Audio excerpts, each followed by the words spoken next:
Assalamualaikum warahmatullahi wabarakatuh. Selamat pagi semuanya. Perkenalkan, saya Sedi, mahasiswa jurusan akuntansi Fakultas Ekonomi Universitas Bangka Belitung. Di sini saya ingin membuat video pembelajaran terkait penegakan hukum yang berkeadilan.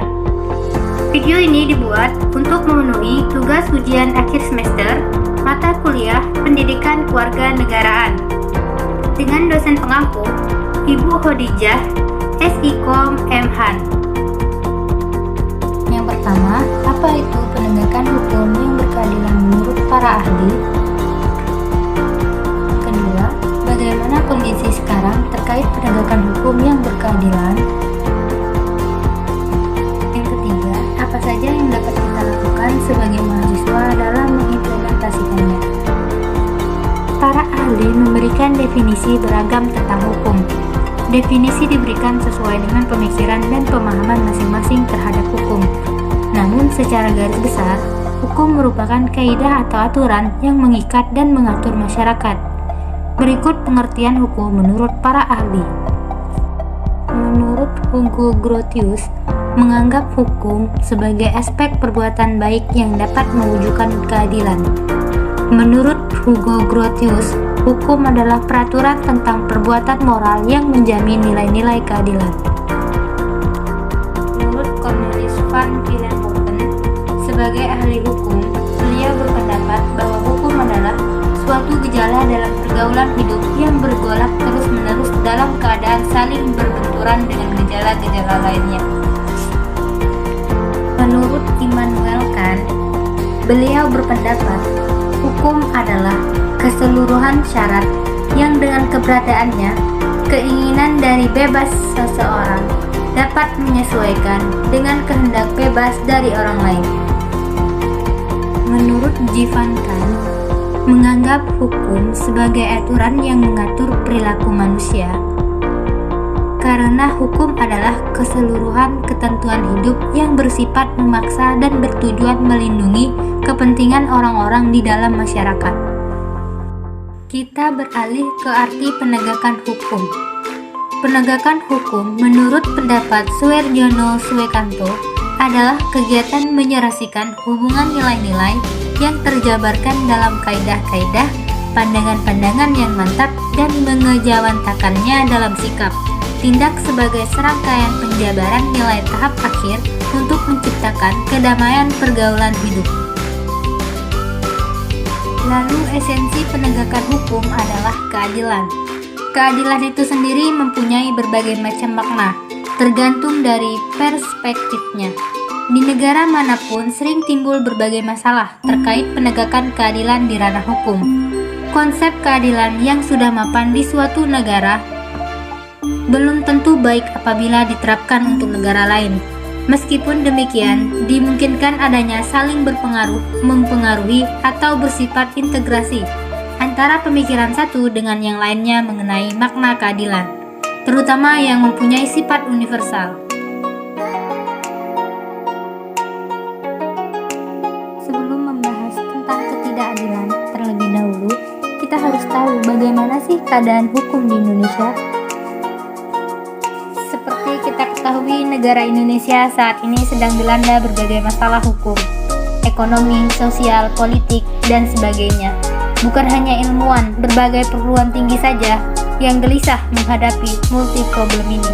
Bahkan sebagian aparatur pemerintahan, baik yang berada di lembaga eksekutif, legislatif, yudikatif, dan rakyat pun turut gelisah dengan keadaan tersebut. Kondisi penegakan hukum di Indonesia saat ini sedang mengalami krisis dan sakit.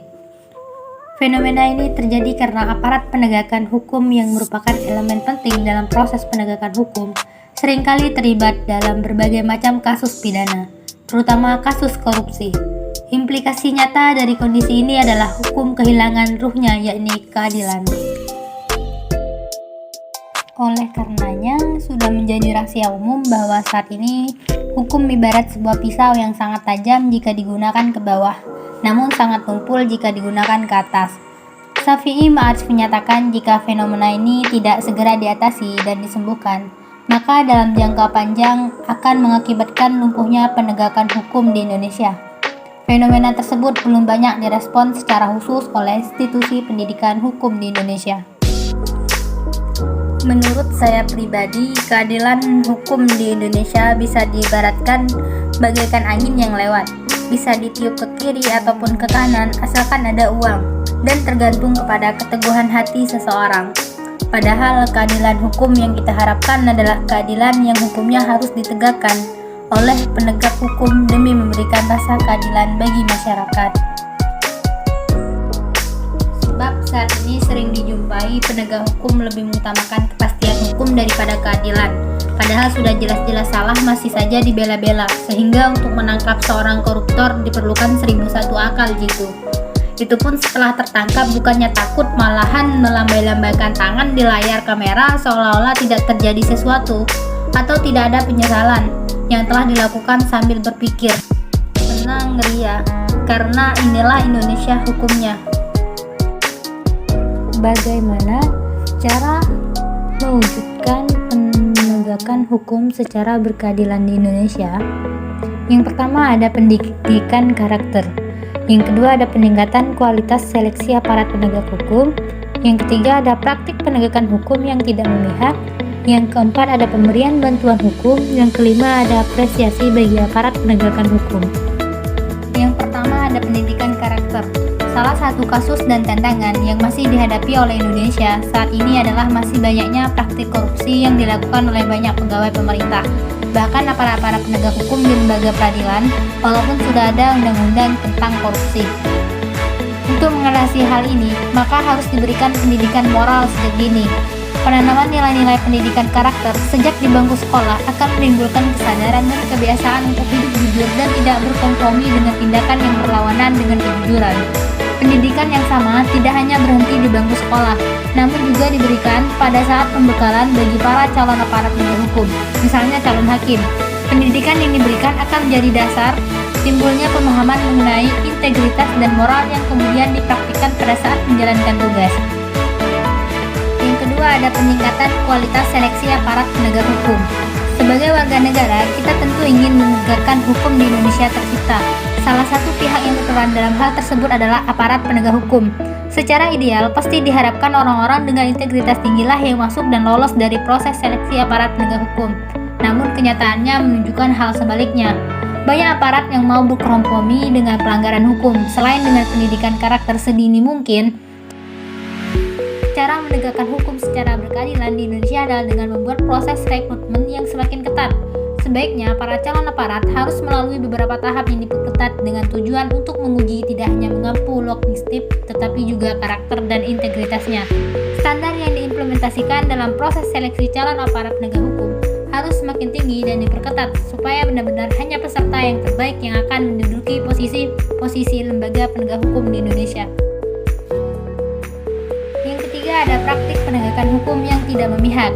Berdasarkan Undang-Undang Dasar 1945, Pasal 27 Ayat 1 mengatur bahwa setiap warga negara Indonesia diperlukan sama di hadapan hukum. Hal itu menunjukkan bahwa setiap warga negara harus diperlakukan secara adil tanpa memandang suku, agama, ras, atau golongan. Tidak akan ada ketimpangan dalam memperlakukan warga negara Indonesia jika peraturan tersebut dilaksanakan. Namun sayangnya masih ditemukan kasus di mana seorang warga negara yang tidak mampu harus berurusan dengan pihak pengadilan dan mengalami percobaan hukuman selama 1 bulan 15 hari hanya karena melakukan pencurian 3 buah kakao. Kasus ini menjadi ironis pada saat disandingkan dengan para pegawai pemerintah yang terkait dengan kasus korupsi namun masih bisa hidup dengan mewah di dalam tahanan. Penting untuk melihat kedua contoh tersebut sebagai bukti bahwa implementasi penegakan hukum yang tidak memihak belum dijalankan dengan benar. Peraturan tersebut sudah jelas mengatur nilai yang harus diterapkan dalam penegakan hukum.